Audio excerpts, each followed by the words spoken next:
pagtitiwala at performance.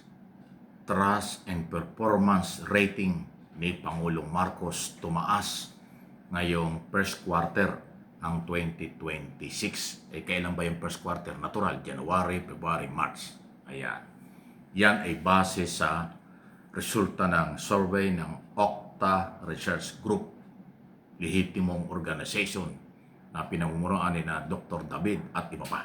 Nationwide po yan na survey. Maniwala kayo o hindi, yan ang resulta. Okay? Hindi yan galing sa akin o galing kung kanino. Galing sa Okta Research. Kaya ako dinidiin yun kasi mayroon na namang maninisi dyan. Sasabihin na bias na naman tayo at binayaran tayo kung ano-ano. Mga 2.5 ng paratang na kahit kailan hindi naman napatunayan. Naging automatic na yan pag tayo nagtatapik ng positibo para sa ating Pangulo. Kagad-agad yan ang sinasabi, bayaran, pagtatakip at bias daw tayo. Yan ang kanilang akusasyon. Kaya dinidiin ko galing sa Okta Research survey ito. Okay?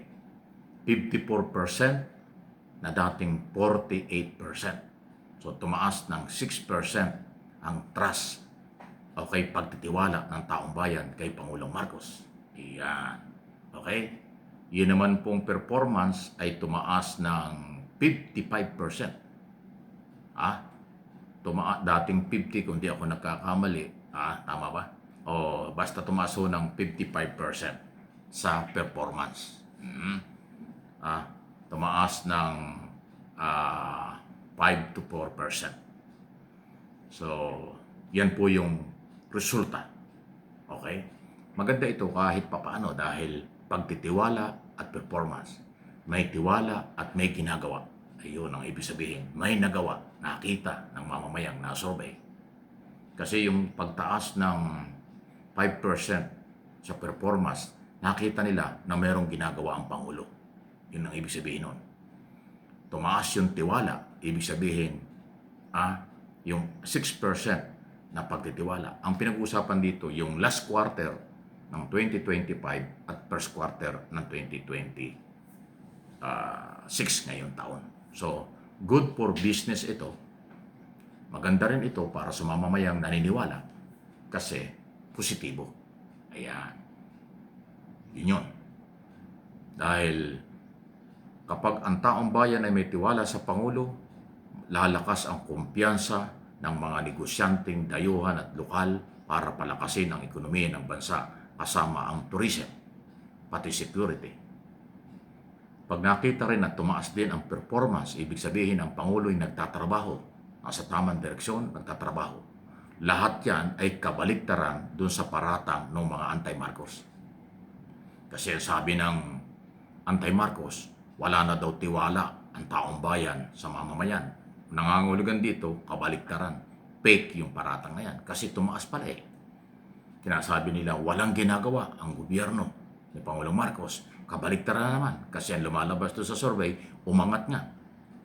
Kaya nga, 54% ang trust at 55% ang performance. O yun po, pinapaliwanag ko lang. Okay? Sigurado mag-iiyakan na naman, magagalit na naman at kakaiba naman ang reaksyon ng mga alam mo ayaw maniwala sa ganyan. Pero yun ho yung aking sinasabi, pinapaliwanag ko, hindi po ako spokesman ng gobyerno, hindi rin ako spokesman ng Okta Research. Yan ho ay kanilang pribadong galaw at ito namang gobyerno. Ako'y nagpapaliwanag lang, nagbibigay ng observation at opinion base sa numero na nangyayari. Kung ayaw nyo maniwala, nasa inyo yun. Yung mga babanat dito sa resultang ito, karapatan din nila yon. Pero nasa tao na yan kung saan sila maniniwala.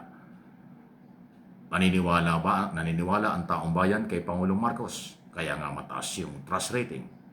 May ginagawa si Pangulong Marcos, nakikita ng mamamayan, kaya mataas yung performance. Yun po yun. Ibig sabihin, inuulit lang natin. Okay? So, pagka ganyan, positibo yan. Para sa pangkalahatan.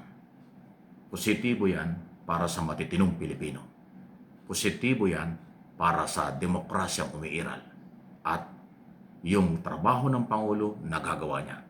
Yung kailangan ng business community at ng mamamayang Pilipino na ipapakita niya. Kaya positibo yan. Okay? Yan po yung aking pagbasa at opinion sa sitwasyon. Mahalaga po ang performance at rating pag umaangat. At ang ibig sabihin yan, kita nararamdaman ng mamamayan. Kaya yung business community, lalong tataas ang kumpiyansa, maglagak, magdagdag, magpalawak ng negosyo. Magkakaroon ng trabaho, pati mga turista, magkakaroon din ng kumpiyansa na nasa tamang direksyon ang Marcos administration. Yan po ang galaw. Sa kabila ng matinding pagbabatikos, sa kabila ng matinding propaganda, sa kabila ng matinding destabilization. So, ang ibig sabihin lang din ito sa aking sariling opinion, effect, walang dating, hindi na naniwala, nagsawa na ang mamamayan na totoo at ang mga negosyante at turista at iba pa na totoo na mali ang mga paratang labang sa kasalukuyang gobyerno. Yun po ang epekto nun. Base sa survey, again, ulitin ko, Okta Research ang nagpalabas ng survey itong first quarter at ito ang resulta.